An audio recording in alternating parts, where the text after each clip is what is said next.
The start of this time comes from Kaspar Donier in Seattle. It features pickled Northwest chanterelle mushrooms served with smoked salmon or prosciutto. Then from Nava in Atlanta, Chef Kevin Rathbun offers an entree of boar chops cured in harissa, the fiery hot sauce from Tunisia, with smoked tomato couscous. For dessert, Keegan Gerhard, assistant pastry chef at the Ritz-Carlton, Naples, certainly explores the world of apples with roasted apples and warm apple soup. Kaspar Donier began his culinary career at 16 in his native Switzerland. He worked his way up at the Zurich Hilton before cooking in Vancouver, then Houston. In 1989, he opened his Seattle namesake in the Lower Queen Anne district. Here is his version of pickled chanterelle mushrooms. I washed the chanterelles already, but this step you should do last minute before you do it, because don't let them sit too long in the water, otherwise they will be like a sponge, soak up all the water. So quickly rinse them in cold water, and last minute you should do that. We cut onions in little wedges. They don't have to be that fine. Place them in our pot.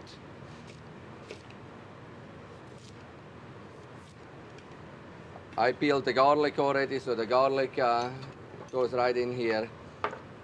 We take Anaheim peppers. If you have green peppers from your garden, you use green peppers, or poblano peppers, whatever pepper you have. We cut them in half, take the seeds out, put them in the pot, and then I wrote down on the recipe to add a few jalapeno. If you don't like them spicy, don't, just to give the chanterelle a little nip. And I'll usually take the seeds out. That takes the heat a little bit off the jalapeno. I add the water, 5 cups of water, 2 cups of white wine vinegar. If you have apple cider vinegar, you can use that. Then some sugar, 3 tablespoons of salt, peppercorns, clove, bay leaf, and any fresh herb. I use today some fresh thyme, a few sprigs of thyme. If you have rosemary, you take rosemary or any kind. So all the ingredients are in here except the chanterelle. We place it on the stove, bring it to a rapid boil. Our pickling liquid has been cooking for 5 minutes, and we do the cooking so the onions are nice and tender, and the peppers are, the flavor of the peppers will be in the poaching pickling liquid. We add all the chanterelles.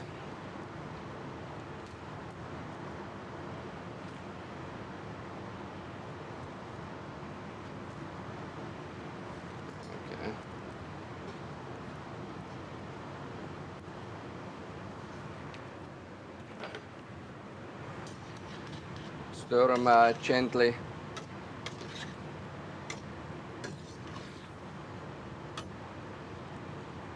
And cover the pot.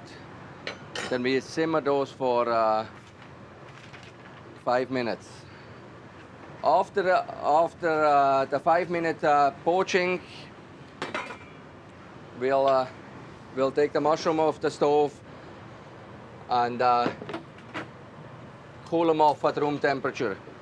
We serve our chanterelles with either prosciutto ham or our house smoked salmon, and it's a nice appetizer. You know, they were cooled down and refrigerated. Those pickled chanterelles are covered in the fridge. They can last up to 2 weeks in our refrigerator. There is not that much acid in it, so you cannot keep them forever. So I usually keep them for 2 weeks, and they usually are eaten before that. And then we serve it with our smoked salmon, and we Place even the Anaheim peppers with it, and it's a nice appetizer. And if you want to prepare those and serve them as a gift, they're a wonderful gift from the Pacific Northwest. Yeah.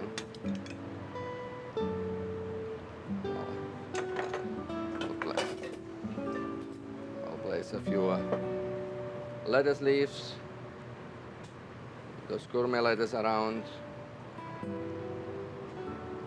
You can sell them as a salad. And dribble a little bit of the poaching liquid, dribble a little bit of the pickling liquid on it.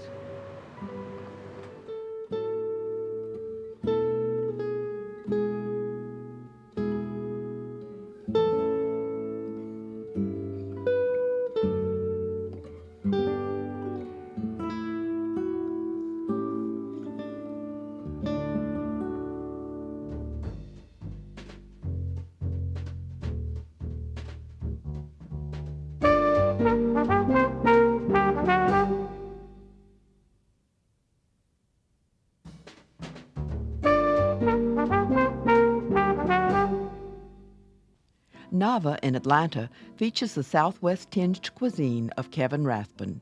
He has serious credits, having worked for Bradley Ogden in Kansas City, Brennan's in Houston, and Commander's Palace in New Orleans. He came to Nava from Baby Ruth's in Dallas and presents this entree, harissa-cured boar chops. Okay, harissa cure is for the boar chops. It's great on lamb chops, good on a veal chop if you want. The boar chop it's great with here though. Some great olive oil. We're going to put all this cold in the pan and we're going to bring it up on the stove. The chili arbols, which are red small chilies, pretty spicy. You can go 4 to 8 depending on how spicy you want it. Seeds not a problem. Coriander, whole coriander, straight into the oil. Comino seeds, straight into the oil. And some garlic cloves. Kind of bring it up slow. The chilies burn very, very quickly, so you kind of have to be quick with the hand here. Once you see the chili start to toast, in the blender it goes with the tomatoes and the remaining ingredients. The cure is just to give the boar a nice spicy flavor and a little bit of a Middle Eastern twist. It's starting to get a little dark. In we go off the fire. All right. We're going to add the tomato. Now, cool this down a little bit. The basil goes in. Coarse salt. Ground black pepper. And just some granulated sugar. And the infamous top.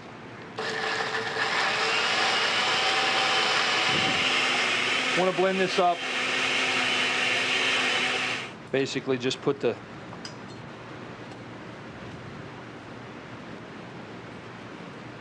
boar in. Okay, we'll let that hang out for about an hour. The couscous began with chopped onion and garlic. It's going to go straight in. The smoked tomatoes, okay, just a light smoke on them. Put them directly into the pan. The tomato paste you can make yourself, but it's probably a whole lot easier to buy it, unless you want to go to the trouble. Tomato juice, it's just pureed fresh tomatoes. Okay.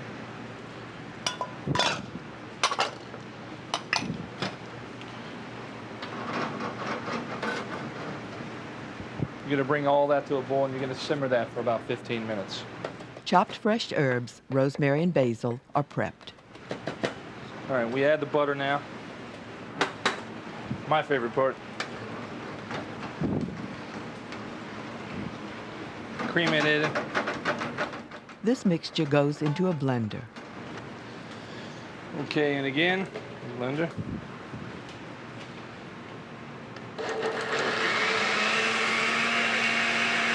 The chopped herbs and some goat cheese go into the couscous. Okay.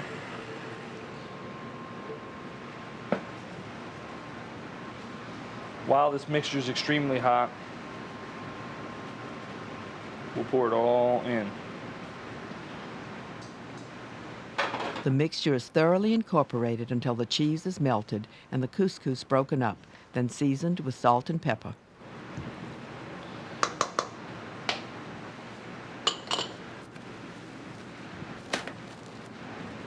Just want that heat to stay in so it cooks all that couscous.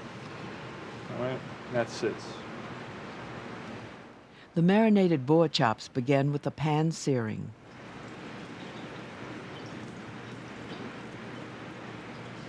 Leave some of the coating on, take a little bit of it off, you know, but don't wipe it off or wash it off. You can grill these or pan sear them. I like grill actually, but today I'm pan searing them, which they're great also.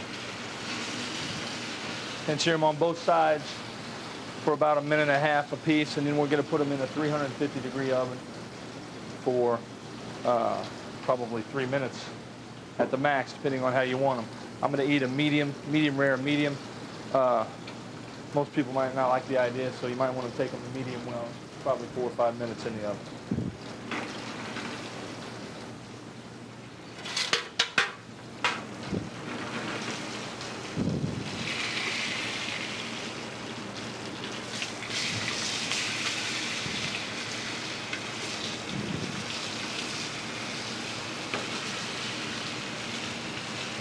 Get them nice and seared on both sides. Might want to sear back the back fat a little bit also. Nice aroma coming through. Put them in a 350-degree oven. Shallots and garlic, which have already been roasted, start the sauce in a little butter. And we're going to deglaze the pan with 1 ounce of ouzo. Ouzo is a Greek liqueur flavored with anise. And then we'll add the rich pork stock, 2 cups. At this time, we're going to put the toasted comino seeds that have been ground in a spice grinder, some fresh thyme, some whole leaf, flat leaf parsley. The sauce is reduced by 1/3. The couscous is tossed with some chopped yellow tomato and a little butter, leading to presentation. See how that starts clumping back up together? It becomes more of a body. It's packed into a cylinder-shaped cornmeal cracker.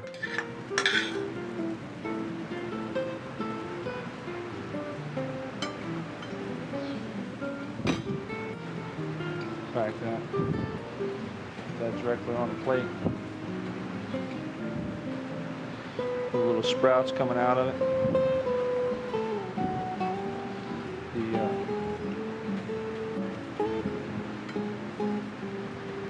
chops.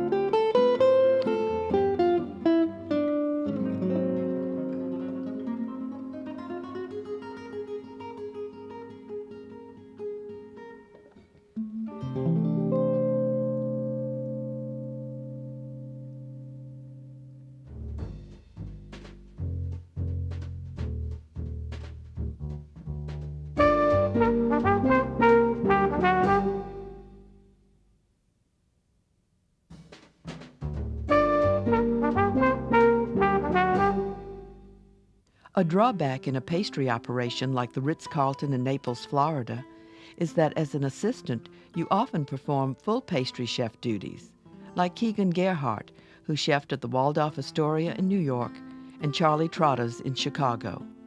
Here is roasted apples, warm apple soup, and creme fraiche sorbet.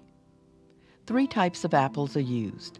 The ultimate plate will contain apple soup, roasted apples, and granité or ice.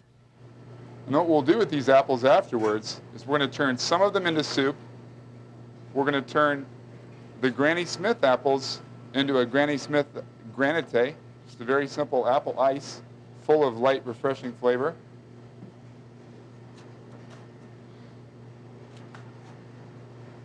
And then we're going to use the red delicious apple for the soup, and we're going to use the golden delicious apple for the roasted apple in the center of this dessert when we're finished. The roasted apples begin by coloring the peeled segments in a dry pan. Put a little bit of clarified butter in here. And I'm putting a little bit of clarified butter here because I really don't want the solids and the milk solids in the butter to burn when we put it into the oven. These are going to be in the oven for about 30 minutes, just until they're nice and tender. We don't want them mushy. We want them to have some texture. We want the dessert to have some texture. And we're going to sprinkle a little bit of vanilla sugar. I've just taken a vanilla bean and scraped it into granulated sugar. Mix that around a bit. We'll put that in the oven and let that roast for about 20 or 30 minutes. So the next step then is to make the Granny Smith granite. Again, we're going to take the apples that we reserved with the peel on them. Now the key thing to this part of the recipe for a beautiful flavor is juicing them and immediately going into the freezer with them. If you don't do that, obviously the apple is going to turn brown just as you would eat an apple. Even the cutting time, it's very important to juice it immediately. Take your juice, taste it, see if it needs any seasoning at all, perhaps a little sugar or simple syrup, and then right away into the freezer. Then you're going to come out with a beautiful, delicious tasting granite with a very bright green color, and that's really the secret. This is just a home juicer, excuse me. I'm going to do just a little bit here for you to see. But I would say you don't yield a lot of juice out of an apple. This was one apple juiced. And one apple juiced is more than enough granite for each person. The next step is making the warm apple soup. And again, we're going to follow kind of the basic principles of making a savory soup, starting with a mirepoix. And in this case, we have the apple mirepoix. All the skins, the cores of the Johnny Gold apples and the red delicious apples. We're going to put those into a nice hot pan and let them take on some color as well. The peels and cores were browned in an oven. The pan is warm. Don't be afraid to get in there and dig around. Get a nice mixture. You want to have some delicate apple flavor from the peels for some color to transfer into the soup. You also want to make sure you get a lot of the bigger pieces of the cores and whatnot to give you a more hearty flavor.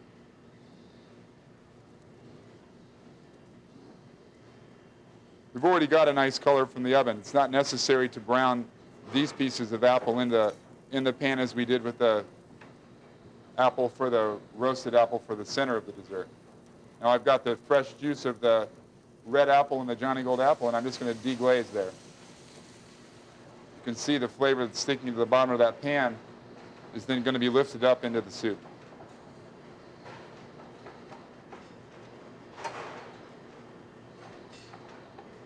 And we're going to make a very light, warm soup. We want it to be almost a consummated. There's no reason to do a reduction process here.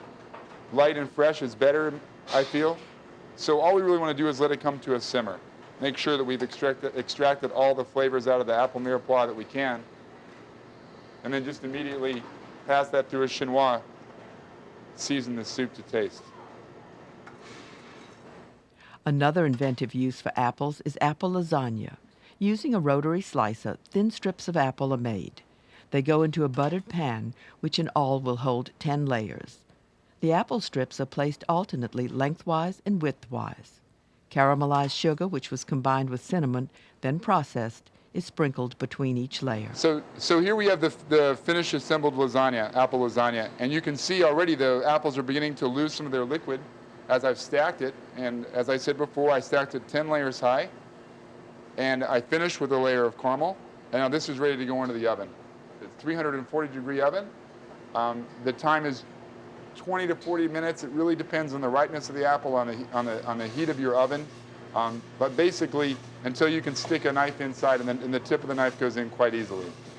A square of the lasagna more or less anchors a virtually endless apple Napoleon. Circles of brioche are cut and toasted. They'll be topped with clarified butter and cinnamon sugar. You want to dip this brioche in a little bit of clarified butter so we can make sure that the cinnamon sugar sticks. And for the crispiness of this dessert, it's really important to do this just before you serve it, if at all possible. And for time's sake, I'm going to burn it with a torch, caramelizing it the same way that you would caramelize a creme brulee.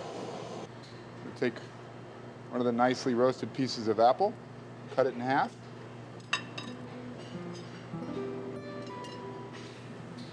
Begin to build our sandwich. Then pastry cream flavored with the same spices used throughout this recipe, most notably cinnamon. Then the frozen Granny Smith granite is packed into a ring mold atop a disc of brioche. This is the next layer of the Napoleon. Just before service, various colored raw apple sticks go onto the plate. Then the warm soup, along with whole spices, goes into a French press coffee maker. We finish up the presentation with a little bit of oven-dried apple. And we'll finish up our apple tower with a little bit of the delicious creme fraiche sorbet that we made in the beginning. Finally, the chef carries, as it were, apples to Newcastle. And just to prove that we're capable of being architectural in our design, we'll put even a little apple chip on top. I think you got just about every kind of apple you can possibly imagine in this plate.